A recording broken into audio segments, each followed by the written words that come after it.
Hey, Todd, you may need to mute yourself.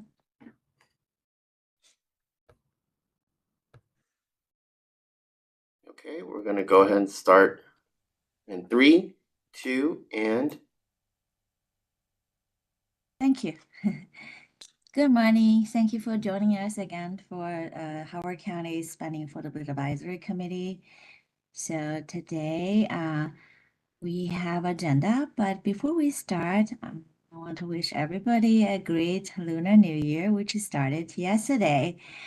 By the way, this is a picture I generated from ChatGPT. It did a great job, right?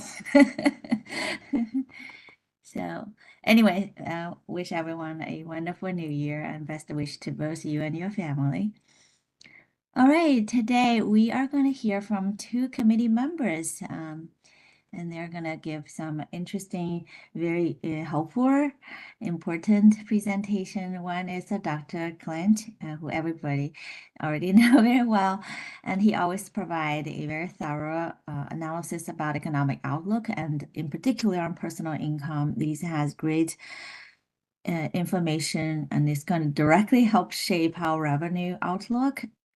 And also Jimmy Jennings, who is also a committee member for Howard County Realtors Association, will provide some very interesting update about the housing market locally.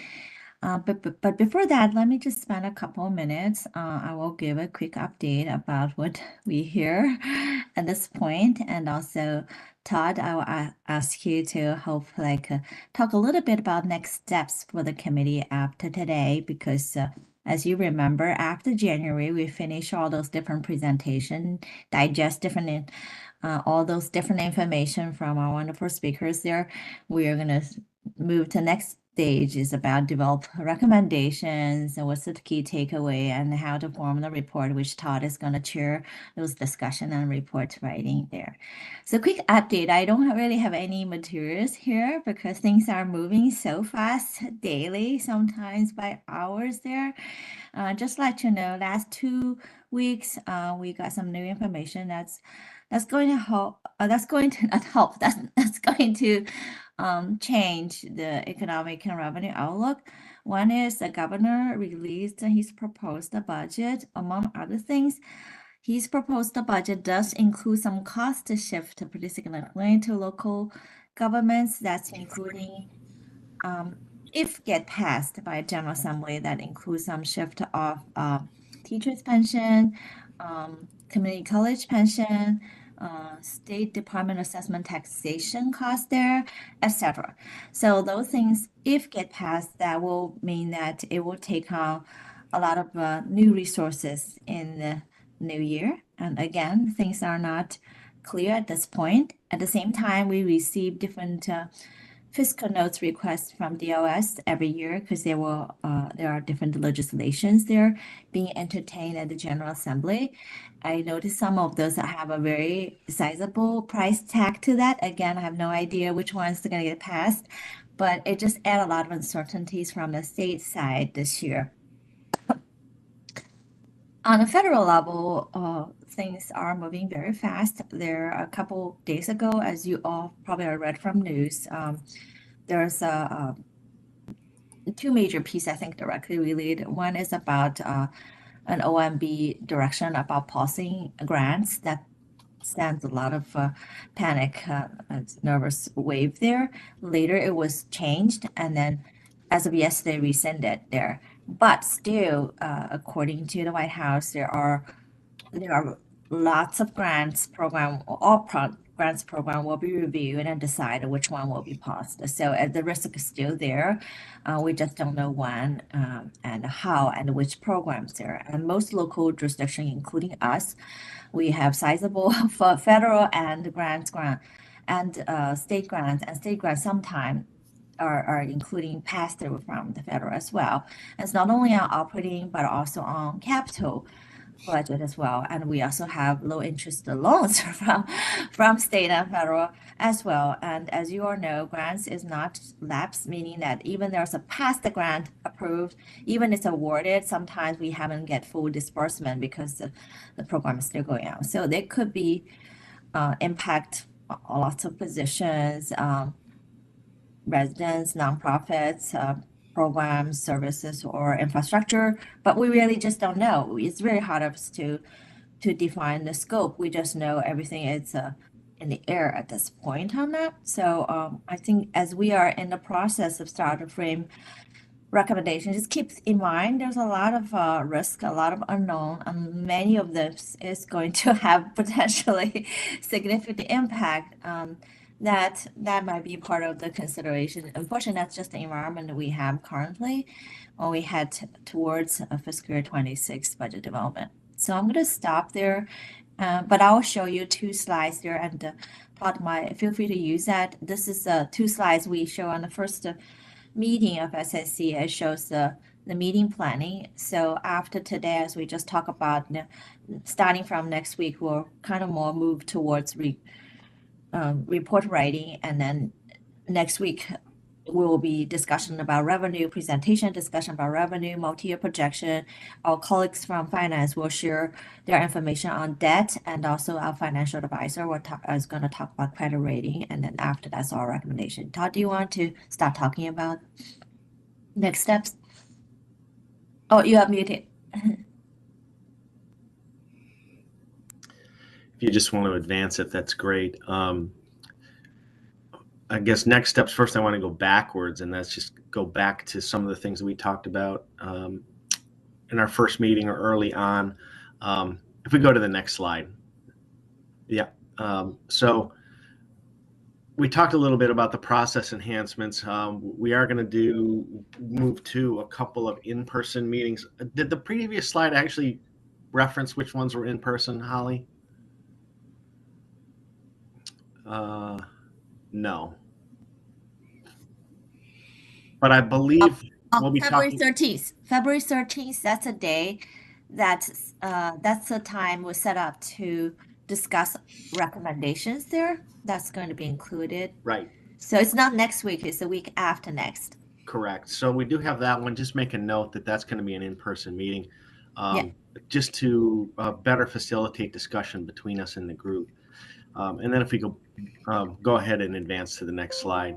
The in-person meetings, okay, we referenced that on February 13th. We do want to start getting into more discussion, and I think we've done a better job this year with not overloading with a lot of presentations. We've had a lot, and we've gotten a lot of information, but it's a little more in depth than we've had previously, and I think we have had a little bit more room to talk in the group, but that's where we're moving toward.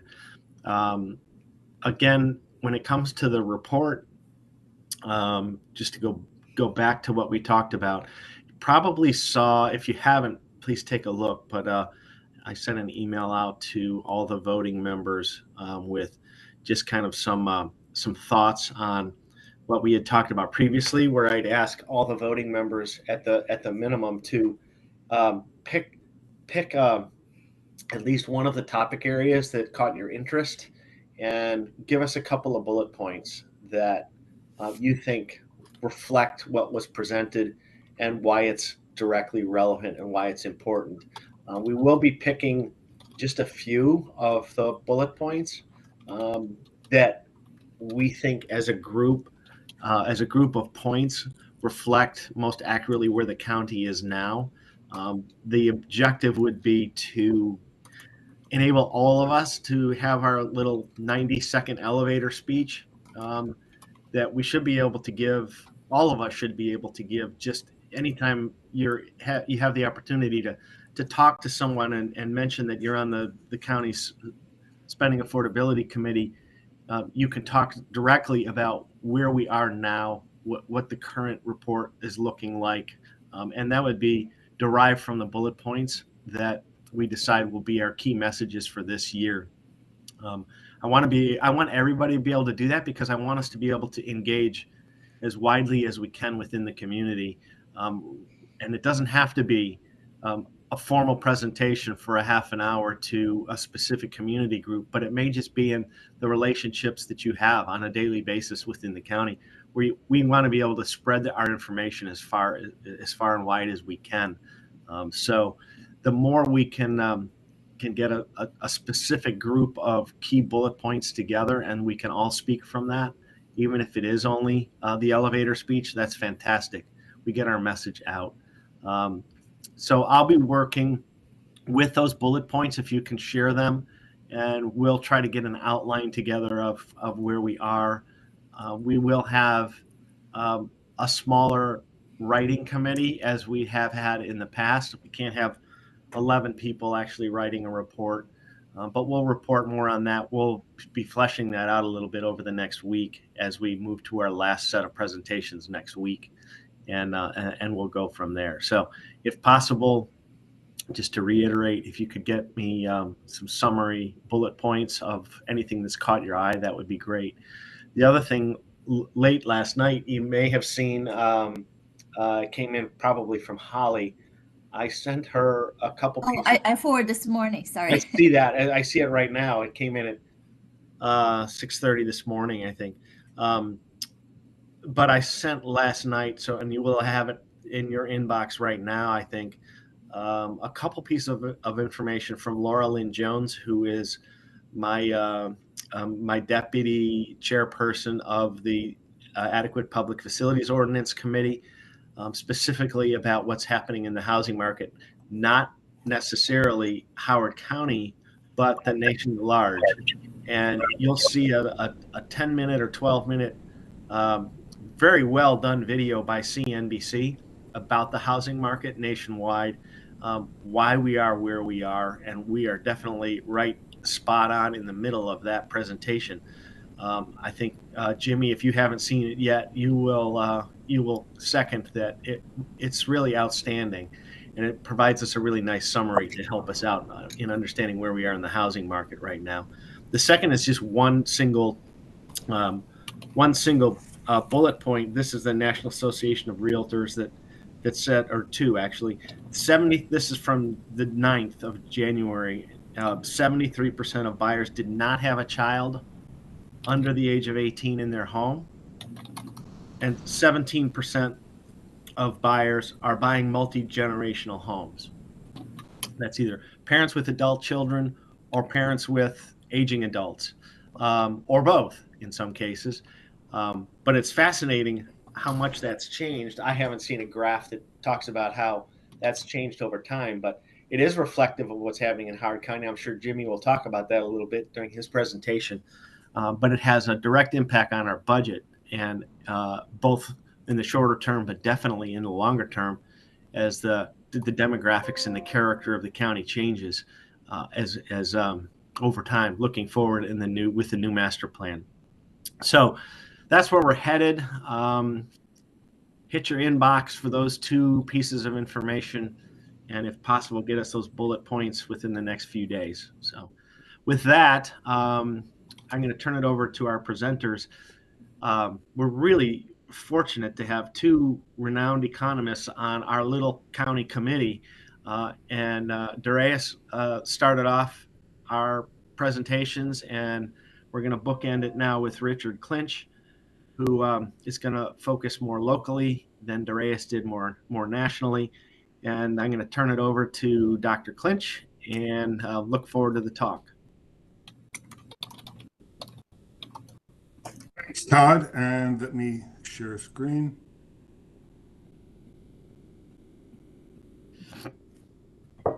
Is it showing? Just to be clear. Yes. Okay. Thank you. I've had it where it hasn't loaded. Yeah. So thank you for the introduction, Todd. And as Todd talked about, we've already heard about the state and national economy from Dr. Irani. So I'm really going to focus down on the analysis I did, really very much focused in on county conditions. So today I'm really going to talk about three things, one of which is new for those of you who have been on the committee for a long time, like many of us. So I'll start with the Howard County revenue outlook. I'm going to look at the three drivers of the county's budget, which are population, workforce change, county employment, so jobs in the county, and then real estate conditions. I'll close on that with my personal income forecast, kind of talking about how those drive growth of personal income, which drives the income tax portion of the county budget. But at the request of Holly, and as she talked about in the introduction to today's meeting, we live in times of economic and political uncertainty. So she's asked me to kind of bring up some of the issues of risk factors to the county projections and economy that I've talked about today. So I'm just going to jump into the presentation. I think we have plenty of time today, so if we have questions, go ahead and just ask them now or during the presentation. But so when you look at the county's budget, two income sources really drive the county's budget. These are the property tax, which is looking pretty good, my understanding is, and income tax, which is looking less good. So when you talk about these two sources of tax revenue, they account for 69% of all fund revenues, which include the federal grants that Holly was talking about, state grants and other sources of income, and then general funds revenues, which are the revenues derived from the local sources more. And Holly, I think as you said, that this actually accounts for 90% when you take out one-time kind of things. Is that true? Yeah, So correct. this is taken from the budget, but next year I'll try to be more clear on that. So when you think of these two sources of revenue, there are three real drivers of these revenue sources. So population and the workforce drive income growth and real estate demand. So that population affects both. So people, live, work, and move into the county. They pay income taxes on their income. They pay property taxes on where they live, directly or indirectly, if they're in rental. So that's really the kind of the most important source of county revenues. Then we have to really talk about economic growth. So how is the Economic Development Authority gave a presentation on that last week. So how is the county's economy doing in terms of jobs and business growth? And this again drives property and income taxes as well. And then real estate conditions, which we're going to hear about in much more detail than I've talked about. We've heard from Jeff. We're going to hear from Jimmy in a little bit. So I'm going to talk about how these three things drive the county's incomes and revenue growth. So kind of jumping in on the first one, population and workforce. Now, population growth drives property income taxes, as I talked about. Things that are highlighted in red are kind of worrying factors. Things that are highlighted in green, are things that are positive. As you can see, these are very worrying factors for me. We can debate them as a committee. In terms of population growth, the state is really having very slow population growth, and the state is experiencing a net outmigration of high income and highly educated residents. And one of my fears is that with the decisions being made in Annapolis in the next coming weeks about raising the taxes on high income individuals again in Maryland, we may accelerate this flight from Maryland, which has huge implications for the county, in my opinion. We have slower county growth in population. We've turned net negative in terms of outmigration from the county, and we have an aging population. So these are worrying signs, and this is really translating into slower growth in workforce. So why does this matter? Because it's when people work, they earn money. When they earn money, they pay taxes. So this drives county revenues. So the county labor force, the number of employed residents, has still not recovered from the COVID recession. The county's labor force participation rate remains high, but it's falling and regressing kind of towards the mean for the nation and the state. It increased in 2022, but it fell in 2023. So that's kind of the overview.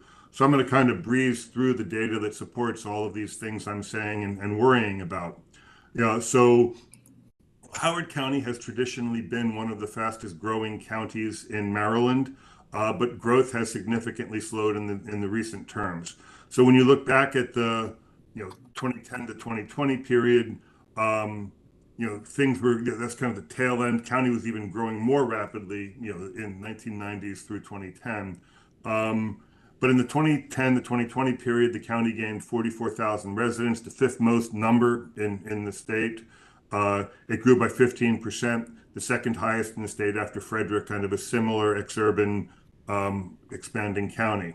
Now let's go to more recent issues, which are kind of on the right-hand side of this chart. The county has gained just 3,200 rounding up residents, which is the sixth most, grew by 1%, 14th highest. And I think state conditions and local conditions, as Todd has talked about with APFO, are really driving this. At the state level, we've had very slow growth in Maryland's population. Most large counties, Montgomery, Prince George's, Baltimore City, are losing population. And as we've talked about, there's a slowdown in real estate activity. So again, going to this next issue, migration has turned negative. So when you look at the top table here on the right-hand side, these are projected components of population change from the Census Department, and Howard County's population growth is, in the last 3 years has more or less been entirely from births over deaths, so natural increase. We've gone negative in terms of migration, and migration was really the driver of the county's growth in the previous 30 years. So in 2010 to 2019, the county gained 21,000 residents from migration, much more than the natural growth. A lot of that was international, which in most places in Maryland have been driving the population growth, but significant amount from domestic migration. So domestic migration is migration into the county from other states or other counties within Maryland. And we had the second highest domestic migration, again, significantly driven by people from other parts of Maryland moving in to Howard County for the schools, quality of life, and the things we talk about in all of these meetings. Over the last 3 years, however, net migration has turned negative. This is caused by domestic out-migration. For the first time I've ever done this, and I've been on the committee for years, domestic state migration turned negative. In terms of IRS migrations, this is the bottom table here. So this is on a basis of tax returns. So it's roughly approximate to households, but you can have multiple filers in a household. We've generally speaking, the top is the number of returns moving into the state. The middle is the out migration. The bottom is the net. We've had net out or in migration, historically, but it has really turned negative. And state was really driving this. We lose a lot of residents at the county to lower cost states like Florida, southern states, probably more retirements. But we've more than made up for those in the past with people moving into the county from Montgomery, Prince George's, Baltimore City, Baltimore County. Interestingly, we've also been losing residents to Virginia, which I think is a question of their kind of stronger job market at this point. So migrations are turning negative, and that's an issue. On the positive note here, the county is the highest income jurisdiction in Maryland. It's got the second lowest poverty rate. The median household income of $140,000 is higher than the national average, higher than the Maryland average. It's the 10th highest in the nation, which is up from 15th last year. We've been bouncing back and forth. I use a slightly different source than the Economic Development Authority. So, but same rough results, different postings. 5.6% of residents in poverty, second lowest in Maryland. That's it. So no questions yet. I'm going to keep going. So this is what we've talked about in terms of that, and Todd references kind of the aging population. On the right-hand side is the number of residents by age grouping. On the bottom right-hand side is the share of population by age grouping, so the percentage. And this slide here is on the middle left is population change by selected age groups. So the light blue is the residents 65 and older, and as you can see, this has really been driving growth. This is when population numbers reset in census years, so it's not this 1 year change. But what's interesting, again, and we talked a little bit about this last year, is the county is losing residents under 19, so these school-age populations. So 16% of the county's population is now 65 and older, which has doubled since 2001. The share of working age population, the green here, has fallen from 44 to 41%. That means that the cost of county services are falling on a smaller amount of people, number of people. And these are projections. These are projections from a company called Lightcast, so they're not necessarily the best population projections, but I think it's interesting for this committee and needs more research, is the number of people, of residents aged 19 and under is projected to fall over the next 10 years, which obviously has implications for the capital budget and other things. So that's an issue to look at. for this county is, how does this projected decrease impact demand for capital projects? Richard, one thing, just jump back. So it's the orange and the green that's the working age population, correct? Green is prime working age population. Orange is, yes, some work, some are in school, but yes, and it's the younger working age population, and that's, the age 20 to 35 is not what typically a suburban county attracts. And maybe Gateway would change that, but they tend to be very urban. Yeah, two things. One, that's where the huge growth was in the 80s and 90s, and even into the 2000s. Younger professionals coming into the county, and it really drove the housing market. But what strikes me here is that, so the green and the orange together in 2001 is 62%, and it's projected to go to 57% in 2033, right?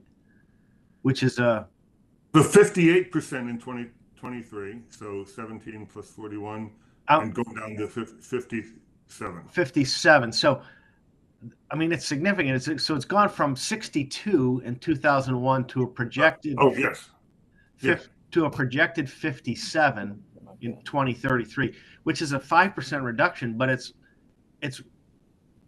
really almost a 10% reduction in percentage from 62 to 57.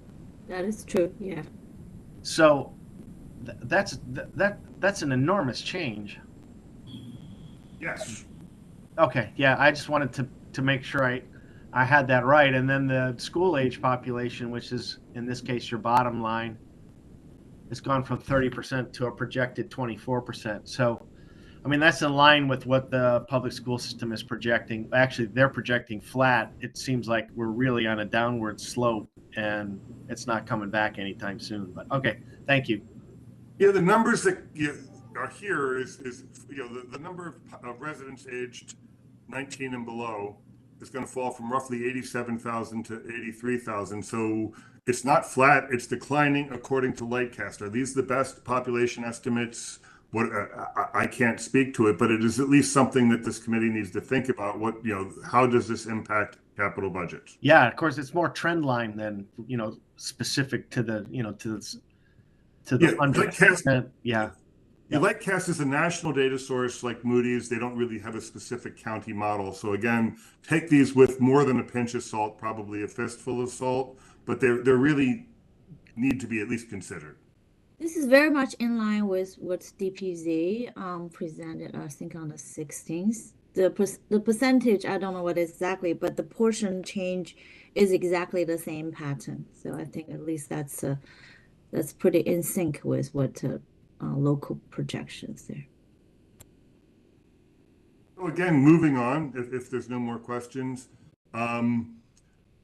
why is this population change important? It's because the resident labor force and employed residents dropped in the COVID recession. They have not recovered. And when you look at 2024 year to date, based on 11 months, there's been negligible growth in both labor force and employment. So what this means is fewer, residents are working than in 2019, and it's growing relatively slow because of slow growth in Maryland. So, that's kind of the population issues. I'm going to kind of move on to the economy.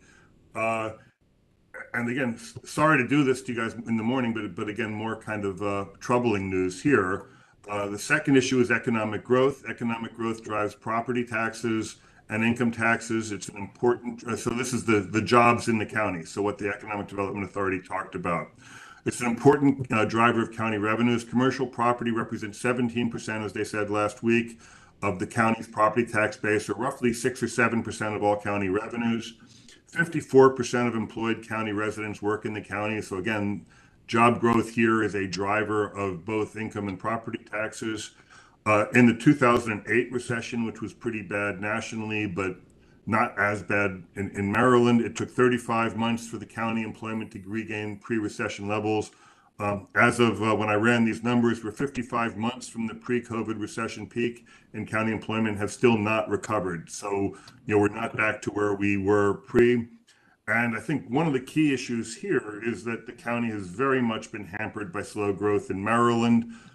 However much the county tries to attract jobs, we send, about 40% of our workers out of state, out of county, most to the state. So if the state isn't growing, the county isn't growing. And then, as Holly talked about, what is the impact of federal cuts, which I'm going to talk about towards the end. Again, just demonstrating this with the numbers. When you look at the slide on the right-hand top, this is long-term employment trends normalized to 100. So 100 is employment in 2010. The line with the little squares is the county. Basically, the county did great up until 2019, but isn't quite doing as well since then. Bottom left-hand side is monthly data since the pre-COVID peak. And again, the county is lagging the state, the region, all peers in terms of recovery.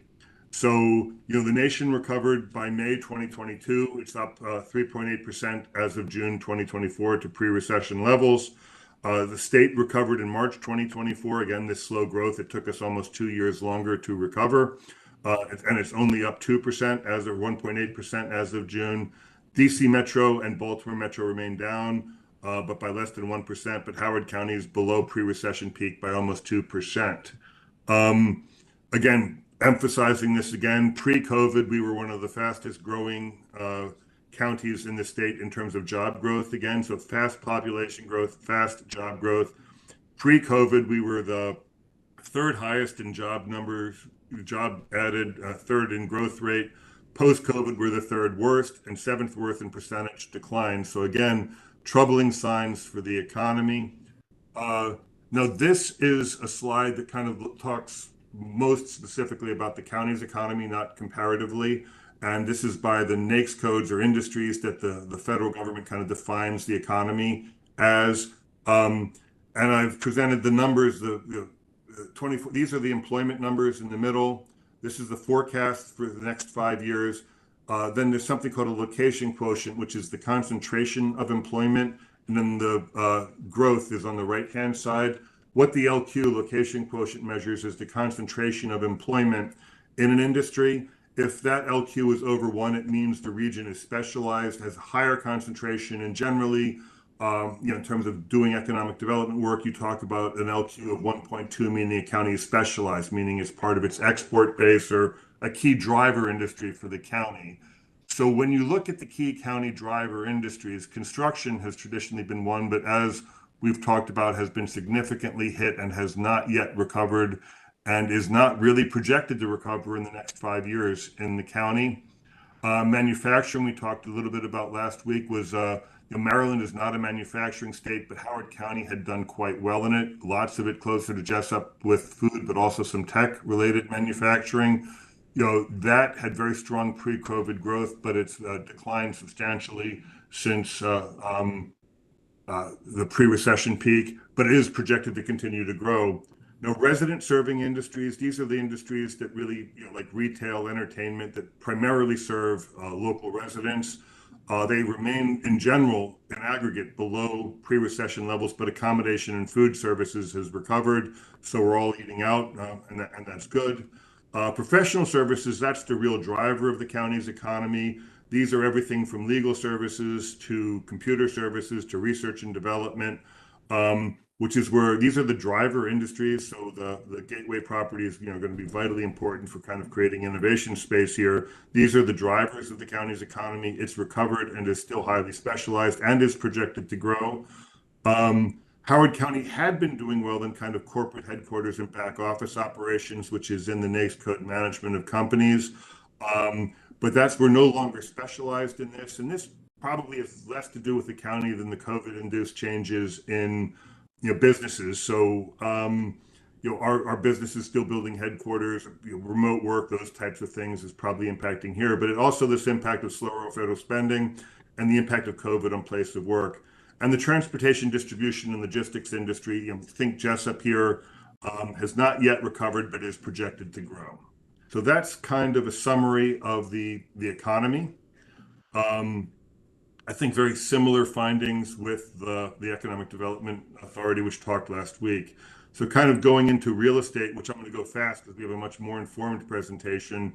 In terms of real estate summary, the prices remain strong. However, units are down, low inventory, permitting down, multifamily up. In terms of residential. Now, non-residential, we had a strong activity for 5 years, 2018 to 2022, in terms of non-residential construction. It's fallen substantially. Some of that has to do with COVID, but I think there's also, you have to use up some of the space that was built. But again, in terms of the numbers that kind of behind these estimates or these statements, this is the unit sold. This is the residential real estate market. On the lines go to the left-hand side, which are the units. The bars are the median or price, which goes to the right-hand side of the chart. As you can see, there's been a dramatic drop-off in terms of units sold. The inventory has dropped to 178 as of the end of the year. So the median sales price is grown from $560,000 to $607,000 in 2024. It's the second highest in Maryland after Montgomery County, and the gap between us and Montgomery County is getting much more narrow than it has been. We're the fifth highest in growth. The inventory is low. There's less than a month of inventory. This is the lowest inventory in Maryland, and the number of units sold and units available to sell is falling. And as Todd talked about, and we've heard from the planning department, I think interest rates played an important role there. Again, as we... Richard, I have a quick question on that. That's units sold. How does that relate to apartments that are being constructed? Get there. Oh, okay. Sorry to interrupt. Hey, Richard. No. I'm gonna get there. So obviously these are units sold, so apartments rented don't show up here. This is just. Oh, sorry. So last year was also the worst, I think the worst year in 40 years for available units sold across the country. Is obviously there's a correlation there, but are we worse off than the rest of the nation that also had a terrible year in amount of units sold? No, I actually didn't look at it relative to the nation. Did we do better or worse? I think we have a variety of, we have national and local factors contributing to this.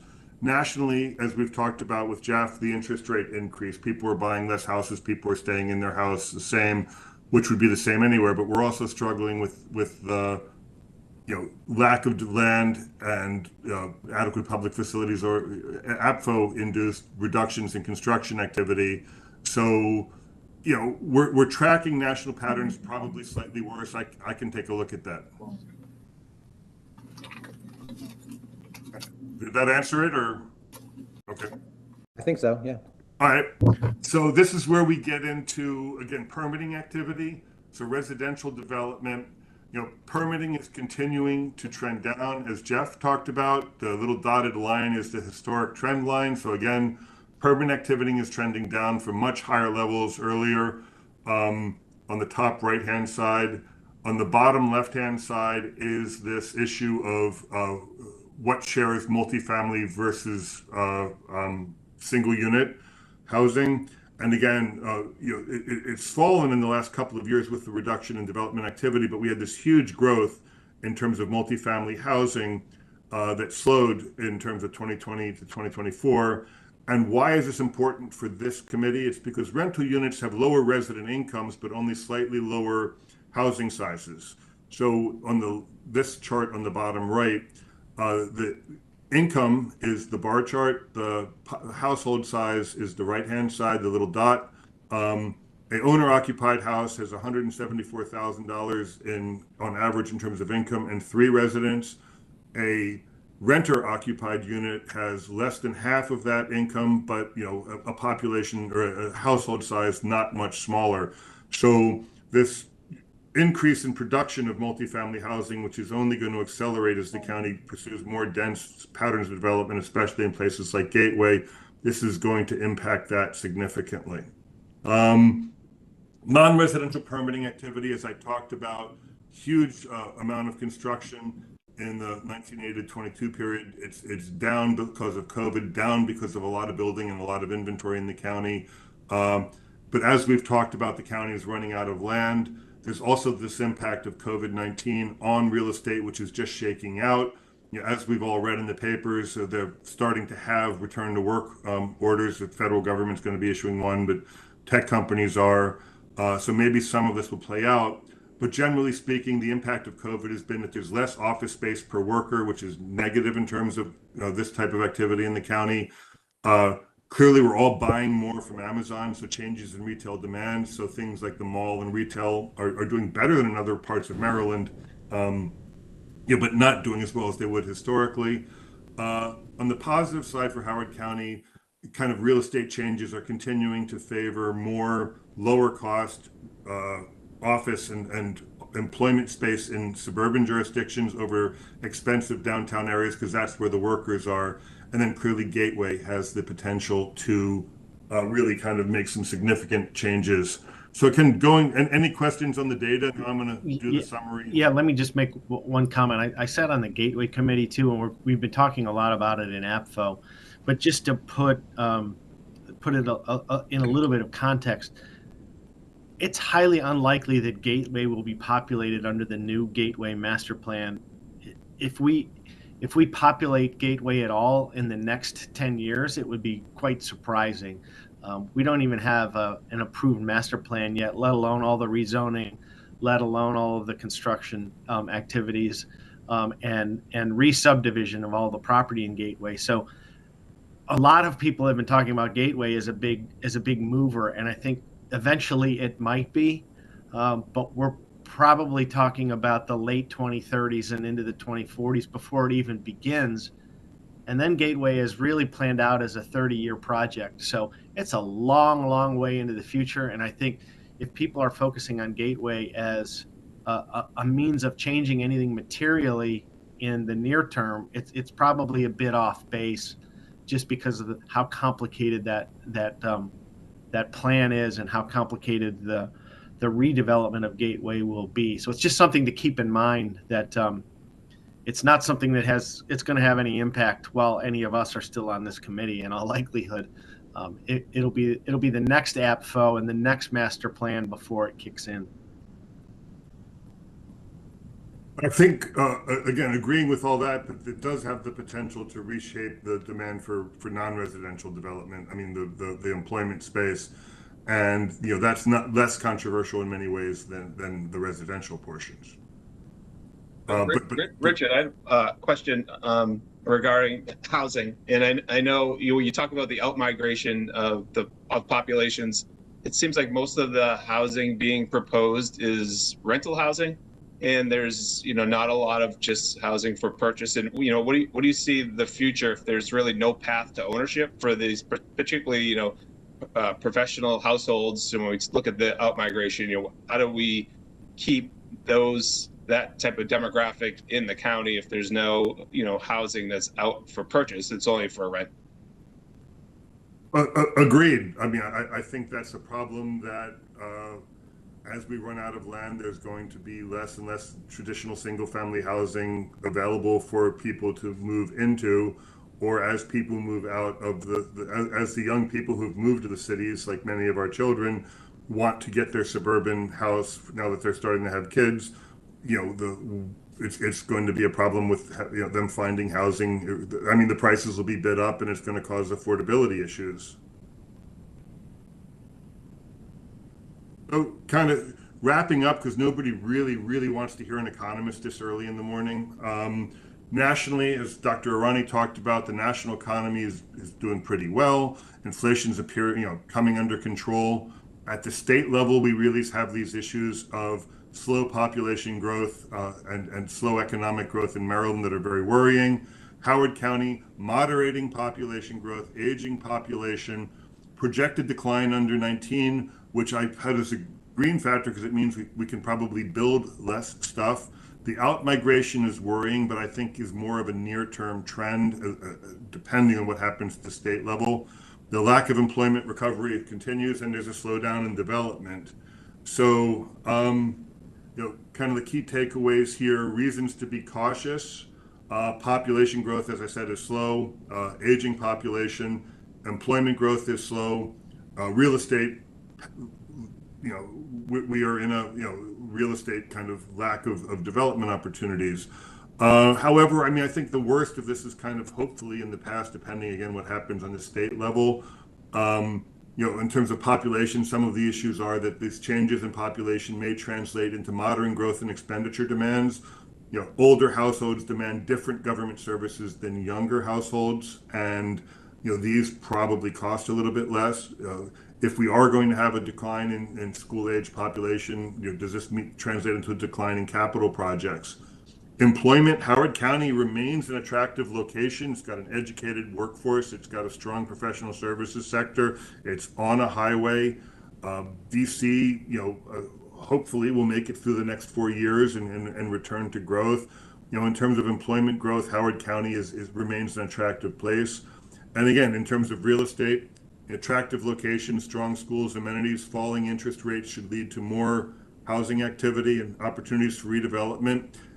Downtown Columbia redevelopment develops. Gateway will redevelop, as Todd talks about, starting, maybe next generation. Route 1 corridor we've talked about as a committee for years. And again, there is potential for redevelopment along there of both residential and employment.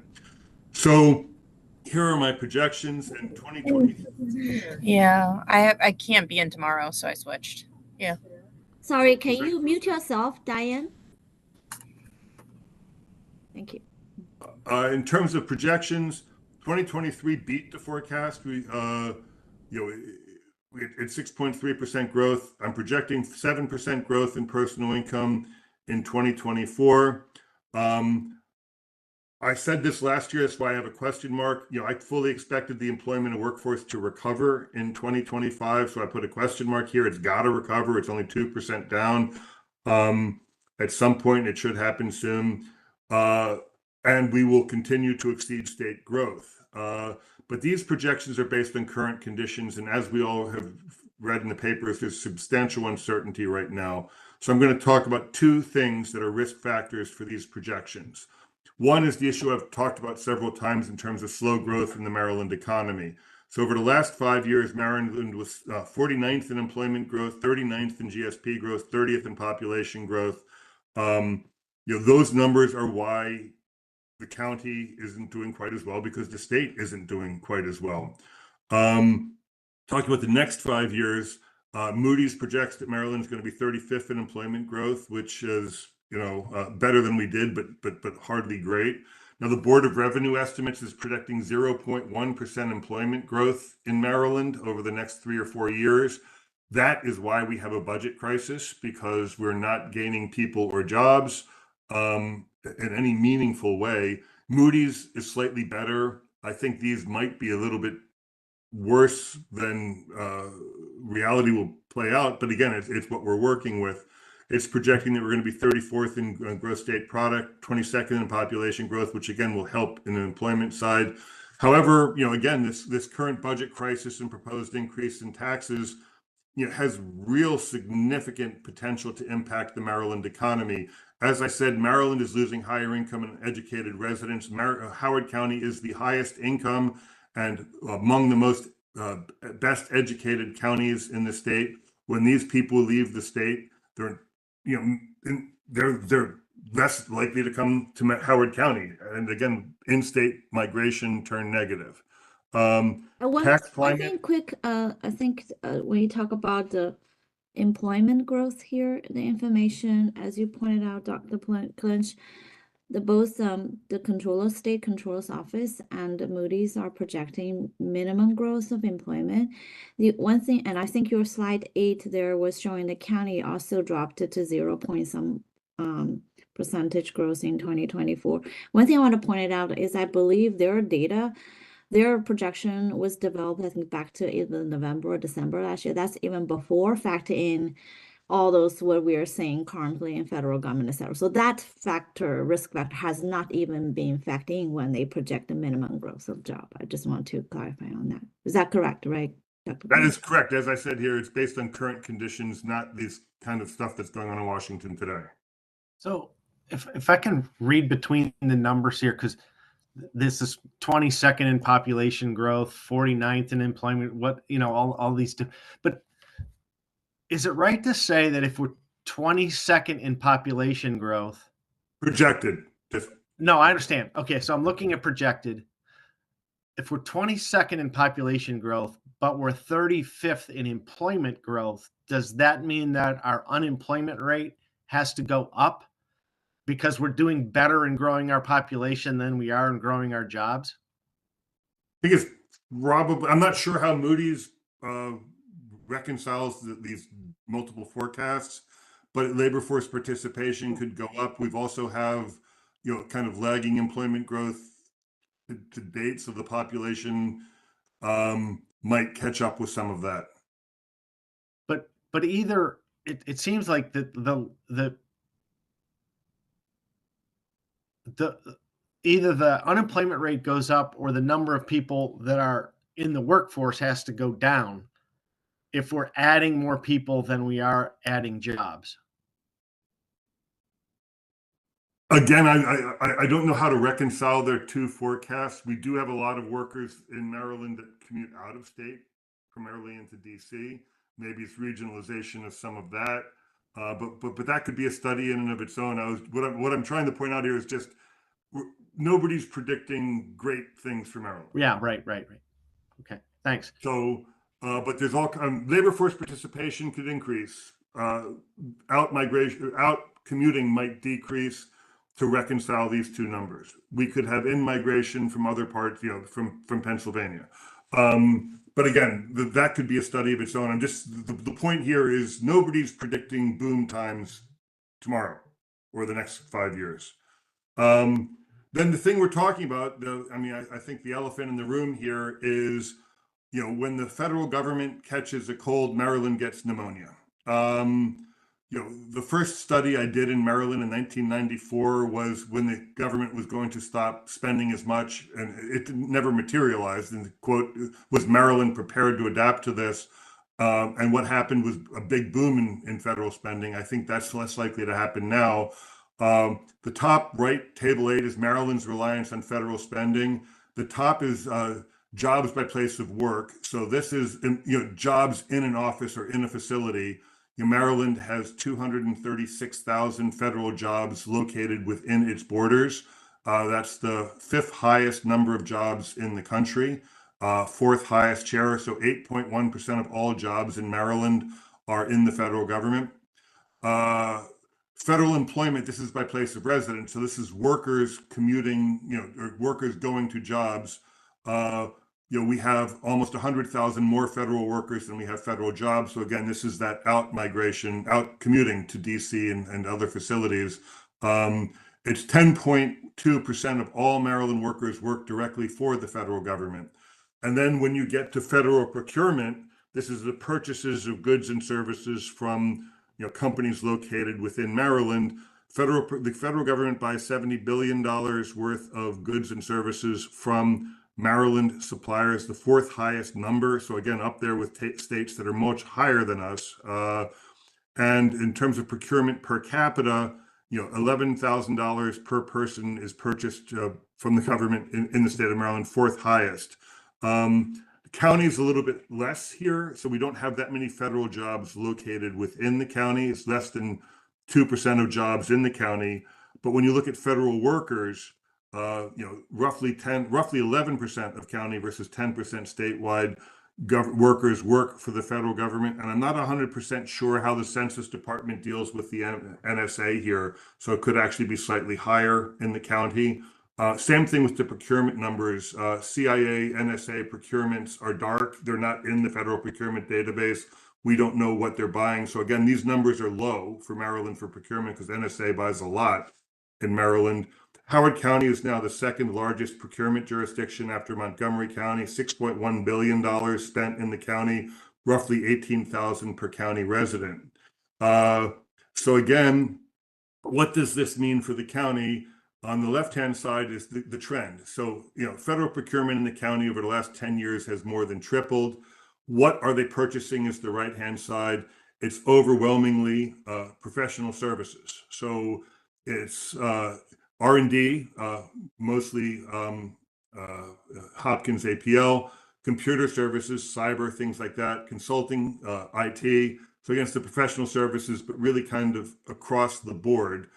So again, this is the driver of the employment base in Howard County. So why is there so many professional services? Why are we specialized?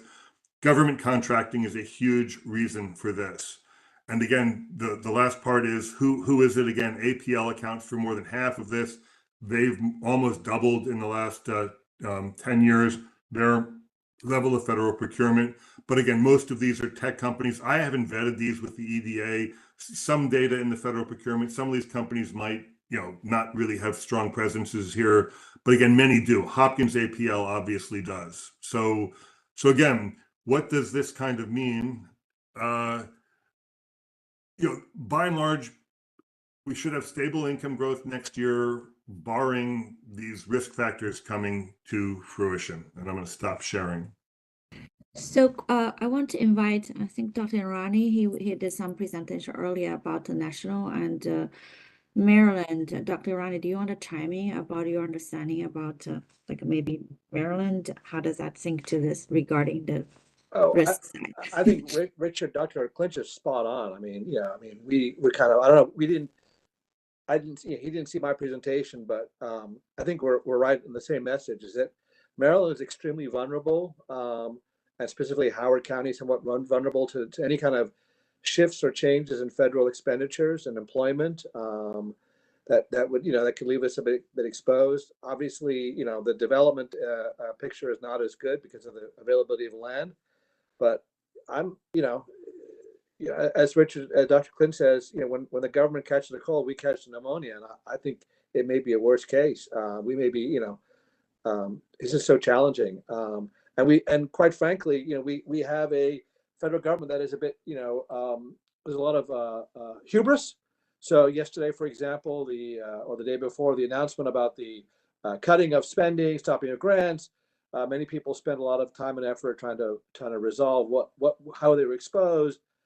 So the question is how do we respond to this? So, but to Dr. Clinch's point, yes, I think we are especially vulnerable around the federal government. Thank you.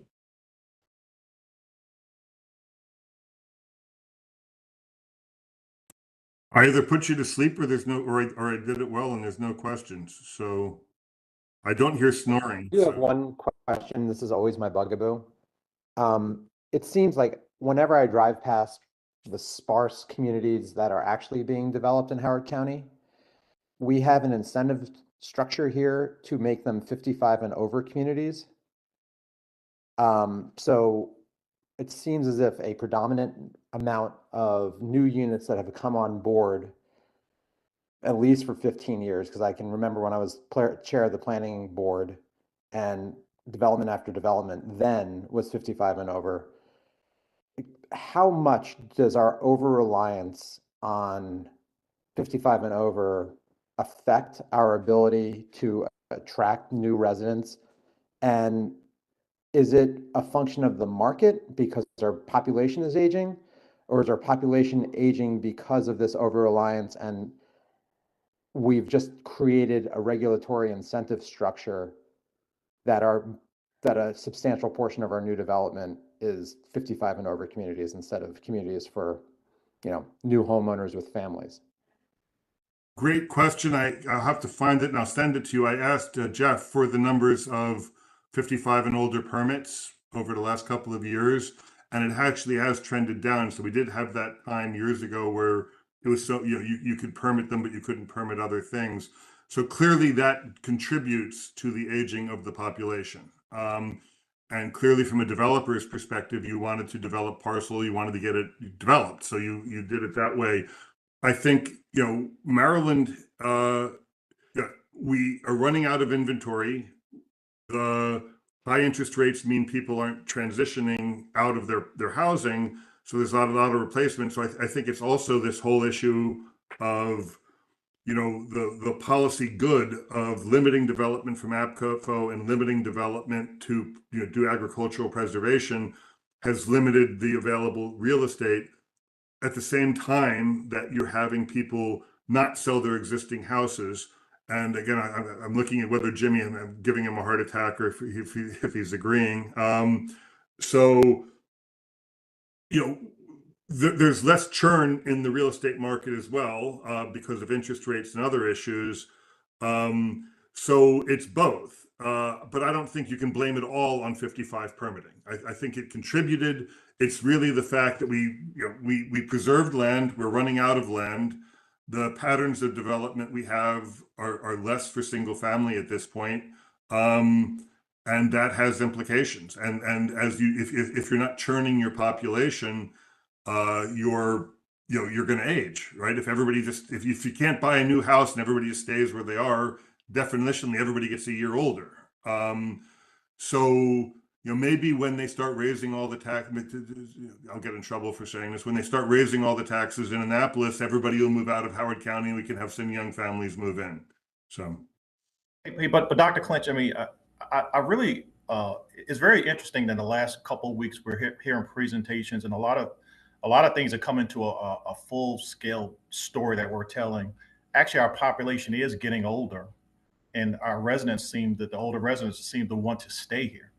So I do understand, at least what we're hearing from some of the developers, they do like those over 55 planned communities because that's where, because they have cash. I'm gonna have one slide in there that's going to show you where all this cash is coming from. But yeah, that we're actually telling a story here the last 3 to 4 years, and developers see that. So I do understand the development of the over 55 because that's an area in which the residents want to be here. They want to stay here. They probably transplanted here in the 70s, and they don't want to go anywhere else. And that's where the cash is right now.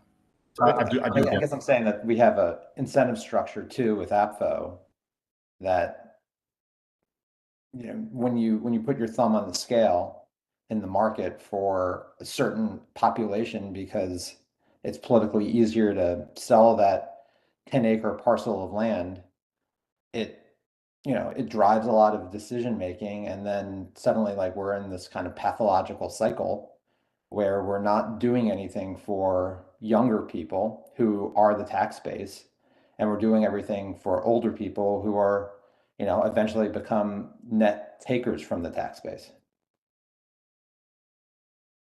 Well, Josh, hopefully I can fill in a few gaps with a few slides. So I'm gonna. Yeah, Jimmy, maybe you want to start transition to your presentation? Yeah, if you don't mind, because I think I sent everything in. Paul, you have it on your screen, right? Do you mind sharing on that? Hey, while we're waiting on that, Todd, I appreciate you and Holly sharing that consumer campaign that Laura sent out. She also works with us on our legislative side for the county, in which I work on as a co-chair for the legislative committee for the state of realtors. So we've been doing a lot of the campaigning for a consumer campaign. So thank you for sending that out to the committee this morning. I really appreciate it. As you know, well, as you may not know, usually January is really like real estate report card week, report card month. We want to see how well we did, how well the economy did. We go from the nationally, and I wish I could have added a slide because I think somebody had a question about how was everything doing nationally. We do it nationally, then we go down to the state. Then Dr. Lawrence Yoon, which is our economist. By the way, he does speak at 7 o'clock in the morning, Dr. Clinch. We hear him in January, 7 o'clock in the morning. And then so I try to, I cut down this thing from the Maryland report of 100 plus slides down to like 21. Just try to give us just a small snippet of what we're doing just locally. So for the next slide, we'll just go. In the past 10 years, I can tell you we only kept this report down to like 10 years. We don't want to go any past that. Still the same story. We're gonna have a good news, bad news story. This is significant decline in supply and demand of housing. The size and cost of homes is becoming just unaffordable. And I'm going to share a few parts of that and maybe that will answer a few questions also about, the demographics of why, how do we make it affordable to a younger generation versus the over 55. So there's a reason behind it. There's a whole story behind that. I had some definitions, so we don't have any acronyms that people didn't understand of closed sales, contract ratios. I'm going to be using that a lot. Days on market from the time that a house goes on the market to the time it goes under contract. Median sold price is just a metric for this, the average, and month supply of inventory. And this is the one that keeps us up mainly as an association at night. We understand that the lack of buildable land, the cost of land, the cost of material, and even some legislative policies that are making things very unaffordable at this time. So, some of the things that would be eye-opening as far as like months of supply. There's no such thing as months of supply anymore, especially in Howard County. There's weeks of supply, and we're going to go through that. So let's hit the next one. So the first chart, like I said, I'll try to keep everything within 10 years just to make it a little bit more palatable. Housing trends and pricing trends, the last 10 years, I mean, it's ramped up. And here's the good news, bad news. Is up almost, 40, sometimes some years 30, 40, 50%. And so the good news is if you're a homeowner, your equity has increased in Howard County. There's some great equities. The bad news, if you're first-time home buyers or you're trying to enter the market, there's nothing really available for you. You're priced out. And then I'm going to share something I did last year. Where was people getting a lot of this cash from? They were cashing in, especially first-time home buyers.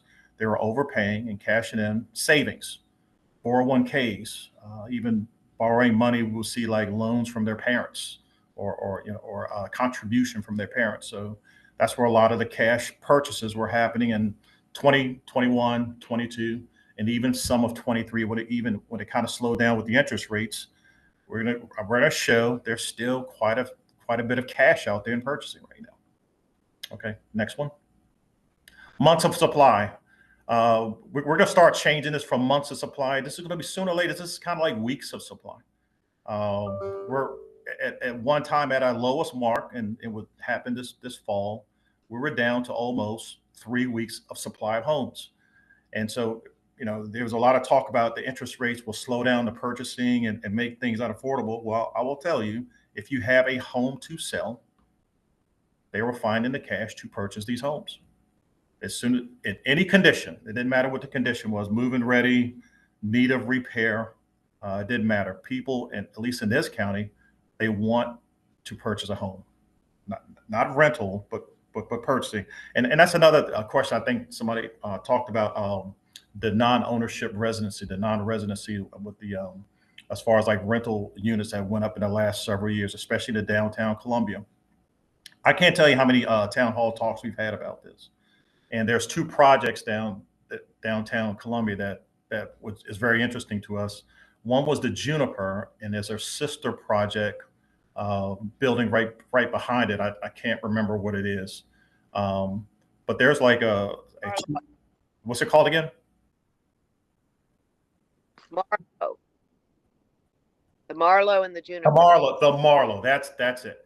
So for the first time, last year and a half, we were getting the Realtor Association was getting a lot of notification of them to ask us to not steer, but let them know that they have housing units available for rent. And they were kind of incentivizing if you have purchasers out there who cannot find homes, to just send them down to us, and we'll incentivize you to bring them, just give them a look of as a temporary housing. And these units are like one unit efficiency up to 3 bedrooms, I think is the max. And I will tell you, with people with pre-approval letters who can afford to buy houses within the $500,000 to $600,000 to $700,000 range, these rents down there goes from $2,950 to up to $4,500. They are able. These are purchasers who are able to buy, except for there is no supply of homes in this area, and we have people, residents, who want to be here. And so that's some of the things that we do. We try to come up with the best solutions that we can, at least in an advocacy portion, about how do we find homes in a county in which there's not a lot of supply of homes. So supply of homes, we're down to about 3 weeks, 3 weeks supply of homes. Okay, the next one. far as detached housing, now this is another eye-opening, and I just kind of want to look at 2021 and specifically 2020, 2021, where a detached home, single family home was seasonally averaging about 6.25. This year, this summer, we topped out a little bit over 800,000. That's a large increase in the last 4 years. If you want a detached home, that price has gone up, and this is where a lot of the new construction really has been of detached homes and also townhomes.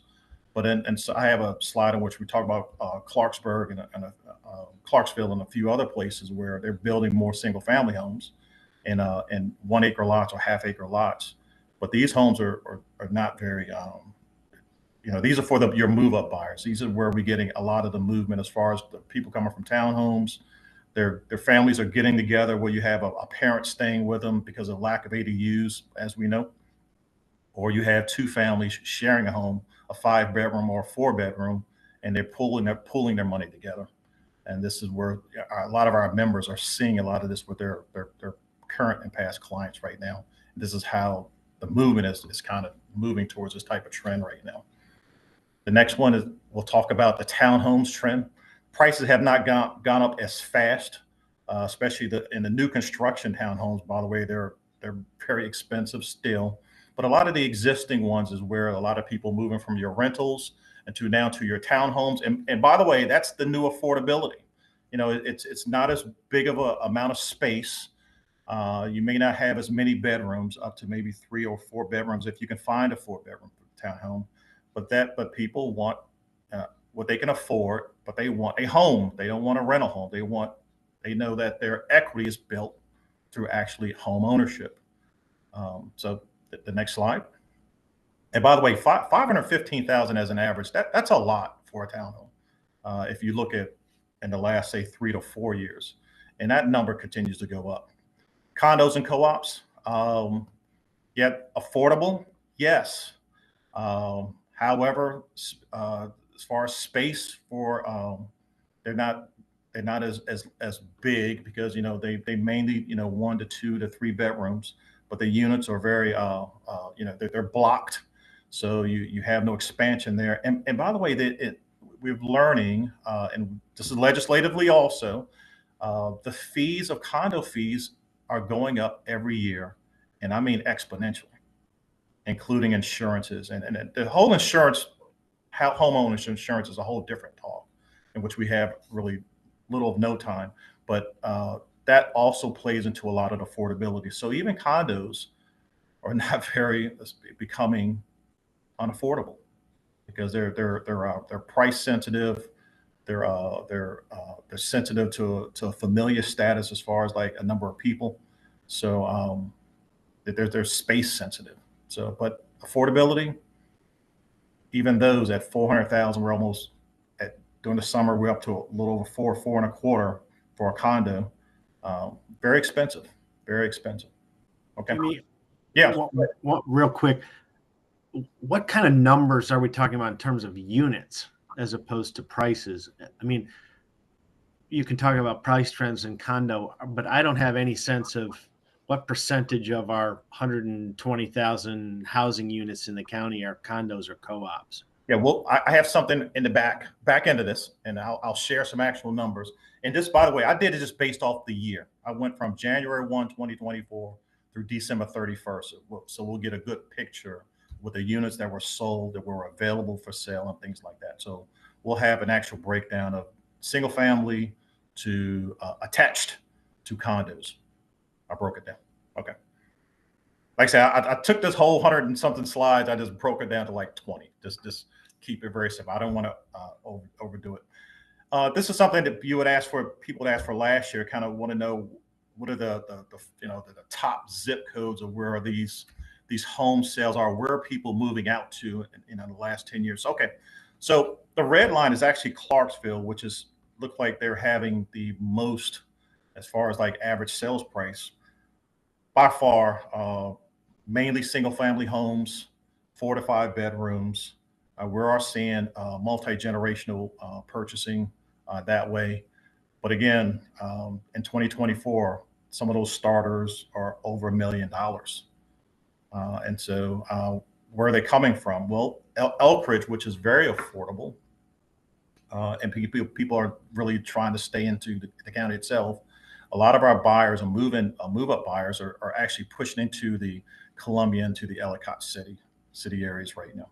But the affordability is kind of like towards the Route 1 corridor. If you can imagine Laurel through Elk Ridge, that's where a lot of the affordable homes are right now. And we're finding a lot of the availability actually there also. Ellicott City still has some pretty good growth, but actually their prices continue to trend up. And so these are and Columbia, believe it or not, it's flat compared to everybody else. There is really no new projects there. There's more rental homes are being built. And so if there's homes available in Columbia, it's very flat as far as pricing is. But this Ellicott City is just 21042, which is West Ellicott City. Yes. Some of which is outside the service area, as opposed to closer in 21043 Ellicott City. Yep, absolutely. Yep. Okay. Yep. I just picked the 4 highest zip codes. Yep, just to make sure we knew what it was. Okay. Okay, median sales price. Again, like I said, this is again, it's a good news, bad news. If you're a homeowner in the last, and Dr. Yoon says this all the time, if you were a homeowner in the last 4 to 5 years, you're doing extremely well as far as the equity. The low interest rates of the entry back then, we're finding out that people are just not moving based off of, can I stay a little longer, build more equity, and just have to stay in a tighter space. To come out of a 2.5%, 3%, 3.5% interest rates. And by the way, we already know the interest rates going to remain between 6.25% to about 7%. It's going to go throughout the year. Pretty much, we're forecasting that. We don't think that the interest rates will not change until Dr. Yoon was thinking July, if any movement at all as far as mortgage rates. Nothing going to be significant, but 6.25% is kind of what the norm was from 2001 through about 2013. So that's kind of where it's going to sit, and I think people are kind of settling into that, understanding what that is. And the median sales price, again, $600,000 in our area right now in Howard County. It's seasonal, as you see how the chart is. It's seasonal from your winter markets to your fall markets. Spring and summer is always your highest time. But interest rates really are not driving as far as prices right now. This availability of what types of units are being sold right now. Next one. Price per square foot. And if you look at the biggest jump from 2020 when the pandemic was to 2024, the cost of labor, the cost of material is really, and the cost of land is what's really driving that. Everything has a cost. And so even though we have fewer units available and whatever is getting built, it's still there. It's still cost prohibitive of the per square foot of what the cost of material is right now, the cost of labor. And we don't see any decline of that coming anytime soon as far as the labor pool and the cost of material. Jimmy, can I ask a quick question? It's Sure. More curiosity than anything else. Whenever I see price per square foot, my question always goes to, what's the square foot? Because you have realtors that call it gross living area above grade. Then you have the permitting square footage in the county, which is every square foot under roof, whether it's conditioned or not, whether it's basement or garage, whether it's front porch or sunroom, which is different than the gross living area above grade. So I don't know what's what. And even when you look at SDAT, I have no idea on SDAT where they get the square foot number. So I just don't know where this is derived from. Yeah. So Todd, believe it or not, you asked that question last year. So I remember that. And so I'm gonna give you the same answer. So even in SDAT, believe it or not, price per square foot is based off of one thing. It's the livable part. So if you have an unfinished basement, that is not, if you go to SDAT, that is not included in your square footage as livable space. So once it's permitted and you finish a basement, and you would see the SDAT changes as far as like now you added 600 square feet in the basement of finished space, then that's where all that comes from. And that's where even appraisals is based off of that. So the square footage is really just your livable space. Okay. And I'll write it down for you're going to ask that again next year. No, I'm just showing up now. Yeah, but that's where it is. It's the cost of material because it's livable space of what's been built out, what you're living in. And one quick comment here is that I'm glad you have the sales per square footage, is because you see 2015 to 2020, it's really very moderate growth, but then after the pandemic, things seems to have been taking off quite a bit, as we all know. Yeah. But it's still good to see that. Thank you. Once the supply chain got squeezed, it seemed like we never caught up. And it's and just like if you watch the consumer campaign, you'll see that they took a year to say how we stopped building at a certain part in the early 2000s and we never caught up. And that's why it's so expensive now. You know, this has been a running thing for the last 20 years. This is a running problem for 20 years of building out. And so we don't really see an end of how do you catch up. We don't know how to catch up. We just got to find ways to limit some of the damage right now. Okay, next one. Again, months of supply. This is kind of where the scary part is. Again, we do not call it months no more. This is just kind of we're in weeks of supply. If you have a home, no matter what condition, if you have a brand new construction home, you know, as soon as it's ready to go, it's available for the lot to be purchased. It's weeks. It's like once it's available, people want it, and they're willing to find the cash to make sure they purchase it. Pending transactions, there's a large dip in that because it's really just an inventory issue. You know, there's not a lot of inventory. So whatever's available, and then the next slide, if you hit the next slide, the new pendings is the same way. There's just people just kind of sitting on the sidelines. But when they decide, and by the way, here's the good news part of it, which you was not going to show. Even though they've been sitting on the sidelines a little bit from the bad interest rates news from May of last year, 2024, through the fall, this winter, February, March pendings are looking extremely strong in the coming soon market. So this is going to be a very interesting spring market. I will say that in Howard County. I opened it up yesterday, and I was shocked of how the coming soon. We have something called coming soon, which you have as many days. You know, you're just announcing that you're going to have your house on the market within the next. It used to be within 30 days, but we've changed that language to be up to a year. But that list grew by 3 times the normal rate. So which could be really good for us. Interest rates, like I said, people are now, I think, are very used to knowing that interest rates will not go above maybe 7%, but will not get below 6.25% right now. So now they understand that. So if you have a motivation to move, whether you have a low interest rate or not, I think people are they wise to it. Okay, we have some equity here. We're going to pool our money together. Or we may have our moms moving in or our sons' new families moving in for the next 2-3 years. Just pool our resources, and we're just going to keep moving. So this is good. This is going to be a good spring so far, which I can tell. Next, active listings again, just very, very low. We just don't have enough inventory, but whatever's out there, pretty much is getting sold. And the closed sales again is very seasonal, as you see from your spring market to your summer, but just the availability of homes, which makes at least visually looks like where the decline of the total homes are being sold. So that story is going to play out for the next, been playing out for the last 4 years. So it continues to do the same thing. Okay.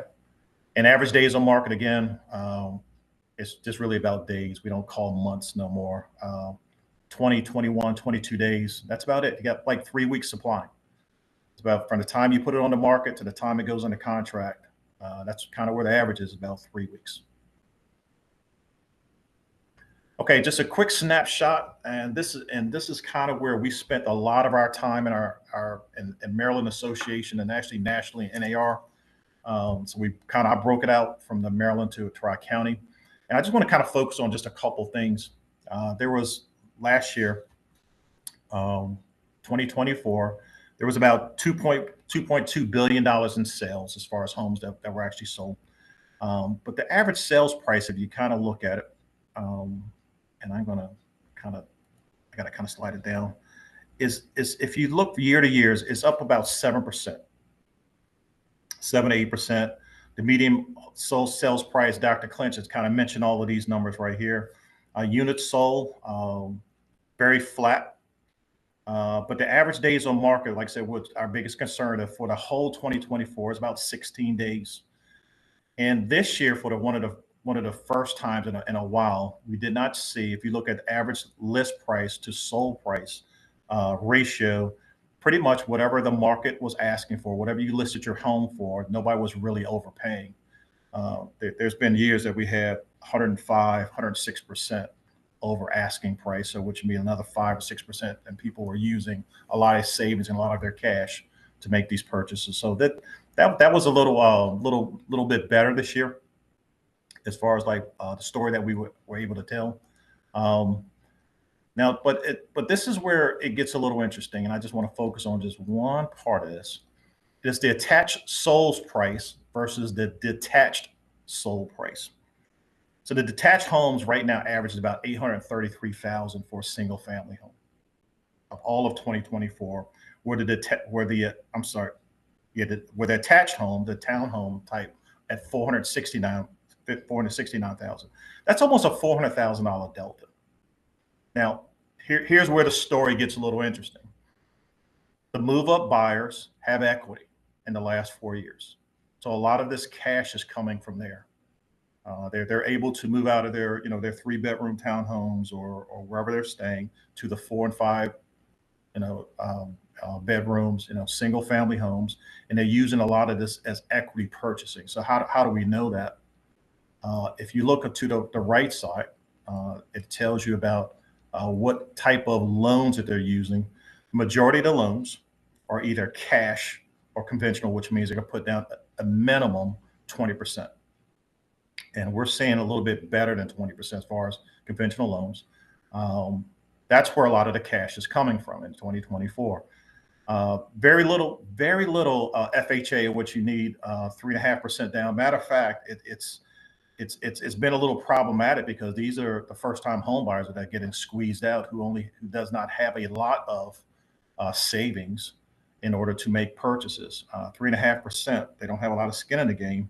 They're actually getting squeezed out. VA buyers, which is kind of heartbreaking. They need 0% down as a veteran, as a product, and even we're seeing a lot of those getting squeezed out. And so that's the heartbreaking part, that the people who want to be purchased, the people who are serving our community, going from place to place, they're the ones that are really getting squeezed out right now. And so that's really where we try to come up with some solutions legislatively to try to make it more some type of incentivizer somehow. But cash is king right now, especially in Howard County. Dr. Yoon says it over and over, if you purchase in the last 4 years, you've done extremely well as far as equity. If you're in a rental property or you've been sitting on the sidelines, you're not doing well at all. And that gap continues to grow. And so that's kind of where a lot of our messaging and our advocacy has been going for the last 2 years now.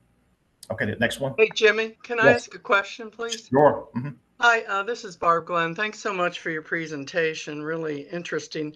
What's the demographic of the buyer? I'm sensing you're talking about those first-time young couples or whatever, families that want to buy a home, but how much what percentage of the buyer is a developer that's just flipping? And therefore the price they'll pay is more flexible for them. They can really up buy, if you will, because they have the cash. Just, is there any thoughts on that? Yeah. So, believe it or not, so now I can't quantify that. I can't break it down as far as the county, but because there's other counties who have like a bigger investor counties, like Prince George's County is a very big investor type of county with purchasing. Howard County isn't, and I'll give you the main reason. That Howard County housing is very, I'm not gonna say unaffordable, but it's very expensive. There is no margins to be made. Okay. So we don't see a lot of so a lot of the cash purchases that we have another slide. A lot of these cash purchases are going to be cash purchases of people spending 800,000 and above. Okay. This is good. real cash purchasing. Yeah. All righty. Thank you so much. And it's not unusual that you see someone purchasing a house for 700, 800,000 all cash, or 1.2 million all cash. And Right. just moving from one to another. Thank you. Mm-hmm. Okay, and so this is kind of the breakdown, Todd, I think you were kind of alluding to. So, and I just kind of want to focus our eyes on just a couple things of, if you looked at this pre-2020, anything from 300,000 and say 400,000 below, that was actually a large amount of the homes that were like from the 2-bedroom to 3-bedroom. You would see 4-bedroom. There was a big, out of the 3,300 units sold, that was a large number in that whole bracket as far as attached and detached townhomes. You'll see now is fewer and fewer. Majority of the units are sold between the price points of a little bit over 600,000 up to 2.5 million, and that's what's actually getting sold right now. These are people who are moving up from the attached units, using their equity the last several years. And by the way, even at a 3%, 3.5% interest rate, if you throw in an additional $200,000 in equity that you're moving up, even with a 6.5% interest rate, it's not affecting you as much as you were when you made that purchase. So there's economics to that, but that's where a lot of the money is actually coming from. People are moving up based off of equity in the last 4 to 5 years right now. And that's where a lot of the cash is coming from. It's not cash in the bank, it's really cash through equities. They're just moving up that way. Now, does it free up some supply? It does. But it still doesn't free up enough that we need. Okay, the next one. And just a couple things. I know this has actually changed since, and Dr. Younes will be talking today at 2:00, so we'll get a little bit updated because of what happened in the last 48 hours. But after the Fed rate cut, we think it's going to stay in the mid 6s. I mean, we've been saying this for the last through 2024. Even at the tail end of 2023, we said mid 6s, and it's kind of where it is. And right now, it's kind of normal that the buyers and sellers are going to hold back a little bit, but pretty much everybody kind of understand that that's where the interest rate is going to be, and either we want to move or we don't. And so interest rate is, I know the thinking is interest rates are holding people back, but it's really not. It's just availability. If they can find something that they want to move into, they will, and it seems like they have been. Now, as far as the affordability, there's no really great answer as far as affordability. The numbers are, it is what it is. For first-time home buyers, and actually our first-time home buyers are now in their mid-30s. If you look through the consumer report, if you had a chance to view it, that age is moving up a little bit. They need a little bit more time to save up more cash. But the more time the more years go by, look like housing prices are not going to go down. So if it's going up, say 4, 5, 6% a year, that's 4, 5, 6% more in savings that you're going to need to make that first purchase. So, and as far as inventory, like I say, this is going to be very challenging in Howard County. I mean, I serve on a couple other boards, and I get that. And we're just not too sure of where these houses are going to come from. But I am, our association have been all in favor of all types of new housing, as far as like whether it's over 55 or whatever. We're talking about like the more space you can, the more permits that are allowed for these homes to be built. We're all in for it. Because Howard County residents seem to want to stay in Howard County. They don't want to move out of the county if they don't have to, especially since it's aging. And it seems like our aging population are downsizing, but they're moving to the over 55 communities, and they're moving in with cash and equity. Pandemic era buyers, mostly in their 30s and 40s, they're still willing to stay in the county. And like I said, that we have a couple of big units up here, housing units, community housing units, rental units in the Meriwether, in the Marlowe, and they're sticking around, and they're purchasers, and they're just waiting for the opportunity to buy. And they're willing to stay where their job is, and they want to be in these communities. So I think that's an untapped market that's not going anywhere right now. And if they have to rent for $3,000-4,000 a month, so be it. They'll be there until their opportunity to purchase is going to be here. And the last bullet, we're just really uncertain. Again, we had to do a pivot 24 hours, well, about 48 hours ago. We thought that some of these block grant programs were going to affect some of the things that were happening. So we're trying to get some messaging together, and all of a sudden, last night things changed again. So we're just not too sure. We're kind of uncertain about the 2025 administration right now. So, but we try to do as much of our consumer campaigning and advocacy that we can. We try to share as much information we can, of course, to our county sources, and try to serve on as many things, just like Laura Jones. Todd, I know that serves with you on AFFO board, and I do the same thing in economic development. And so we try to get our messaging out, just to give as much expertise as we can to try to help us as best we can to get a lot of these questions answered. So with that, that's about all I have. Thank you very much, Jimmy. It's very informative. I know folks already asked questions during the middle of the presentation. Any other questions or discussion point like related to today's topics there?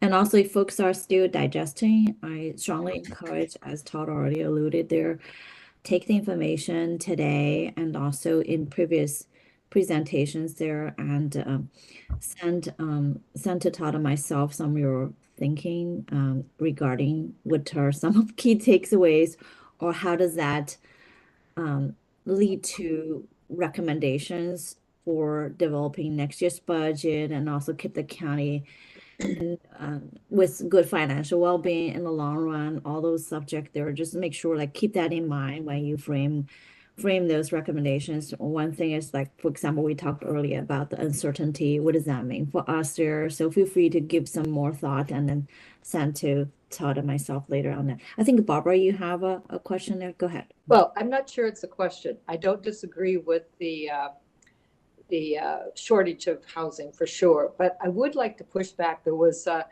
little bit around the aging population, and I've done a fair amount of work in the last few years, both at the nonprofit level and in my church and book club. So I just would like to say, anecdotally, looking at the demographics at my church since 2010, I find that we've lost a huge population to people moving closer to their kids, the taxes in our county, and they're wanting a cheaper cost of living. So, and the other piece is, I think if we were to go at a deeper level, I think there's a difference between what's happening when you're 60 to 70 and 70 to 80. I have very few friends at this point, when I'm approaching 80, that are in their original big house. They're selling it and they're leaving the community, or they're moving into the 55 plus. So there's, just going at a deeper level and understanding that senior population. I don't know if there's information there that we can mine, but I think it's a different perspective. In my book club, we have fully lost 40% of our population leaving the community for those kinds of reasons. The other piece is both at the Zoom or at my church and at book club, we are Zooming with people all over the United States now because they've left this county. So there is maybe a little different picture on that aging piece. Then I'd like to talk a little bit about the condo situation. Yes, condo fees are escalating, but if we look at the age of the condos in our community, I'm the treasurer of my condo. The state has put into the regulations or whatever that your reserve accounts have to match up with your risk assessments and you have to have, I think, a risk assessment every 3 to 5 years.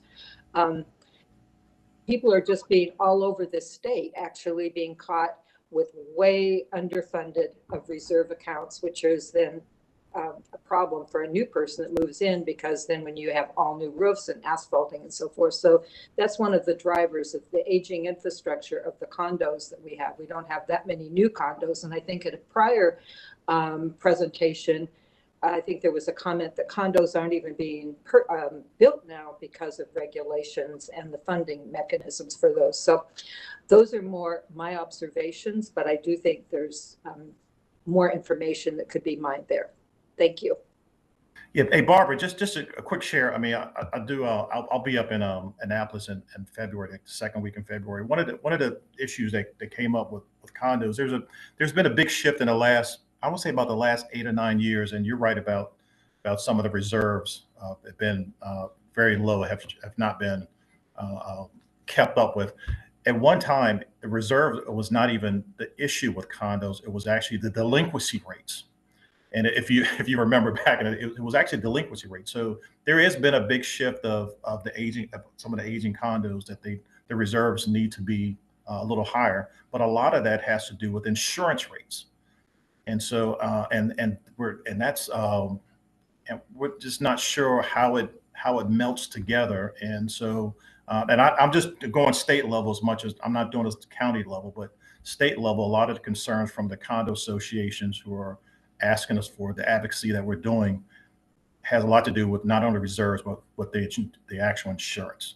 And so our insurance this year went up 6.7%. We negotiated that piece, but it's all the other things. The cost of, if you have, like we have, I forget how many buildings, but we have at least $500,000 in roof work.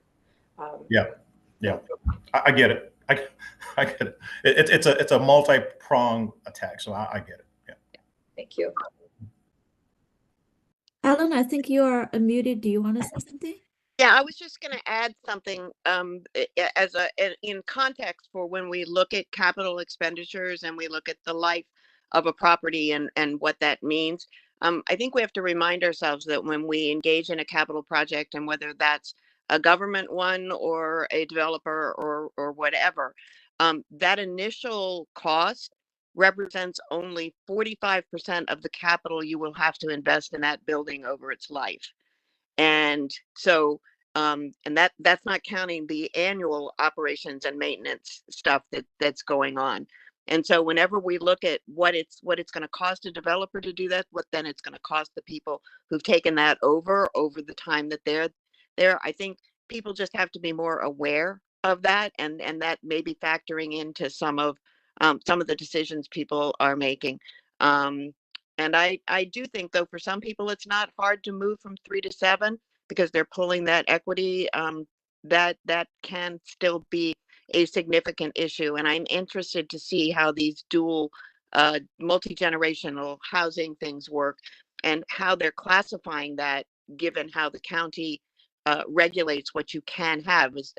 These are not necessarily accessory buildings. These are joint unit, but that may be something that comes up this year. But capital investment costs on the operating level, and it costs over time, and it requires continuous investment. And that's something we all need to keep in mind, whether it's a house or an office building or an apartment or a government facility. And that's all going to factor in to whether the person building it can afford to do that over time, not just a single year.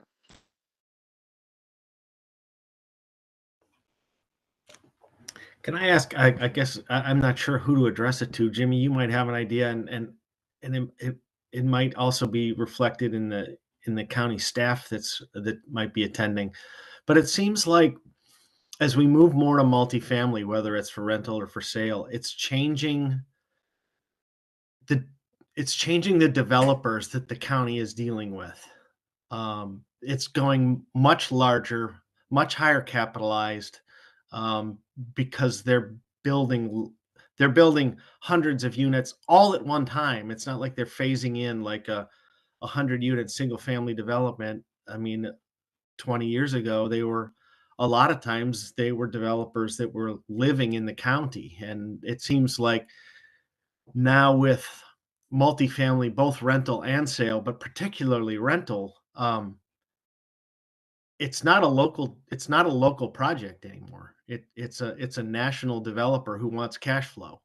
So I don't know if that's changing the nature of the relationship between the development community at present and the county. And I don't know, Jimmy, if you have any thoughts or comments on that, but.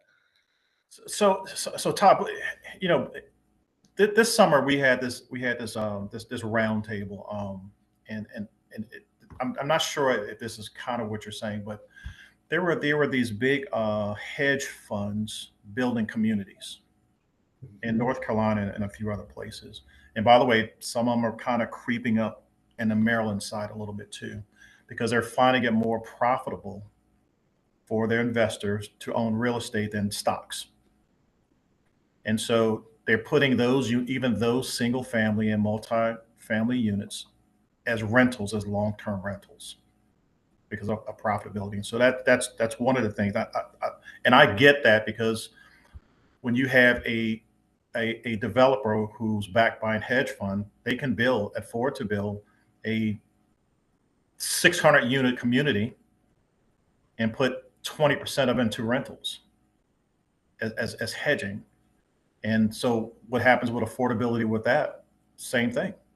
It becomes unaffordable. They gain all the equity, they get all the tax incentive, and it does not increase supply.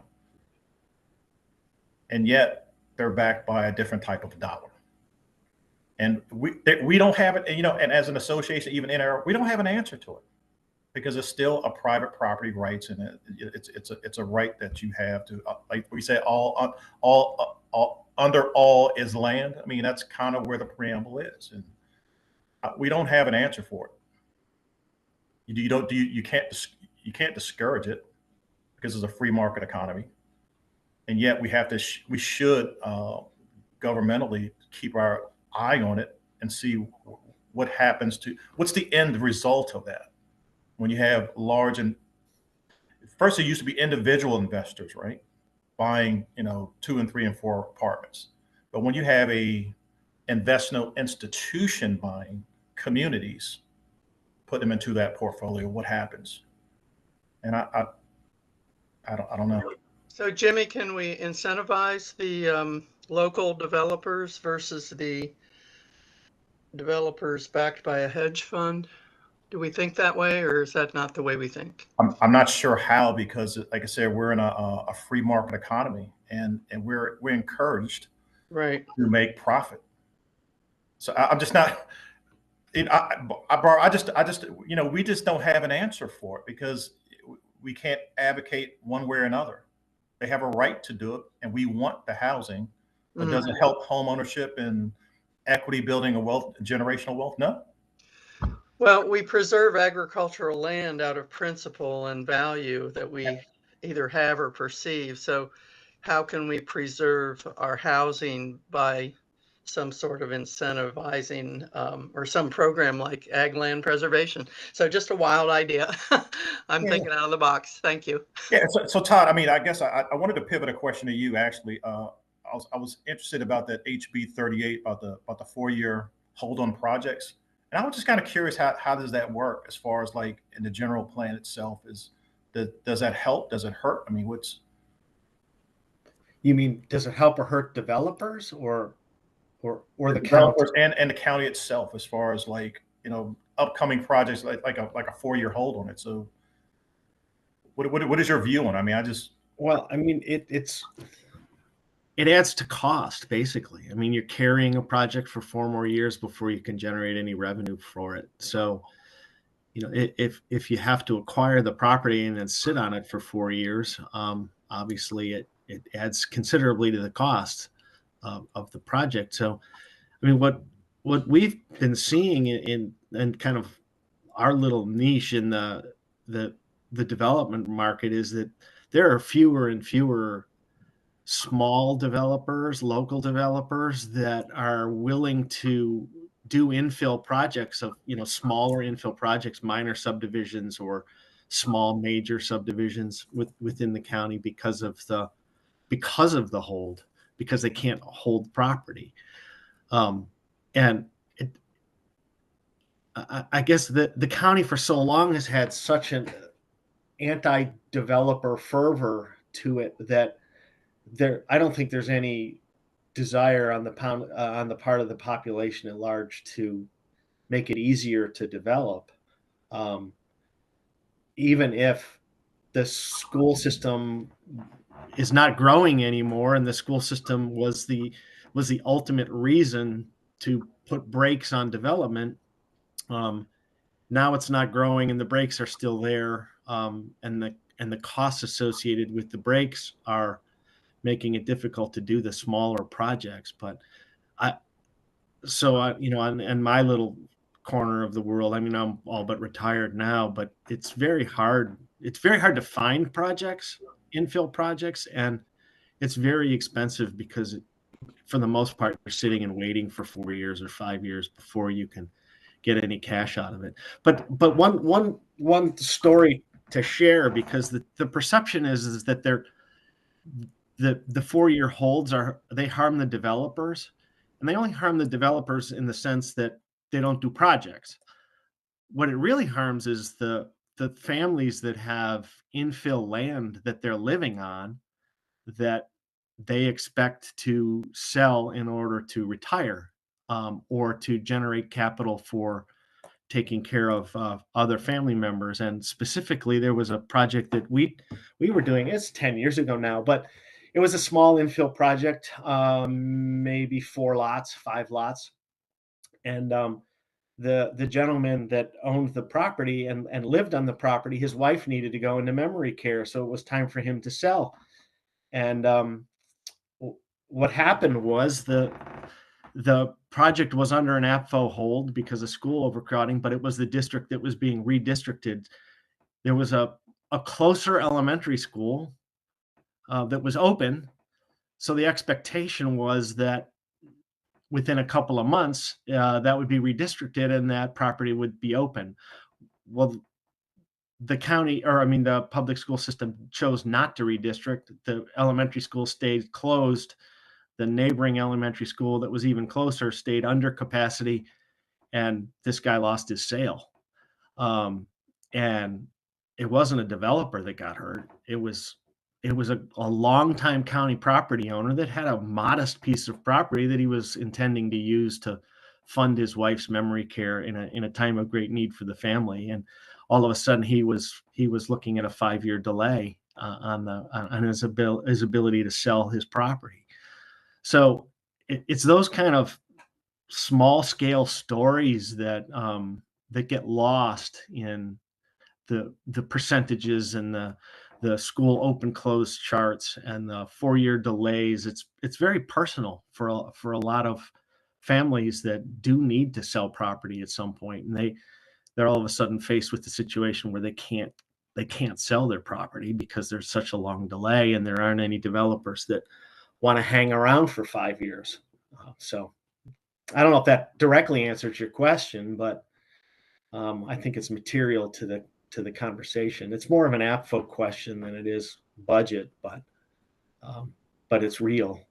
No, but it answered it, because I get the personal questions because that's what we always hear. So okay, you answered it. Yep.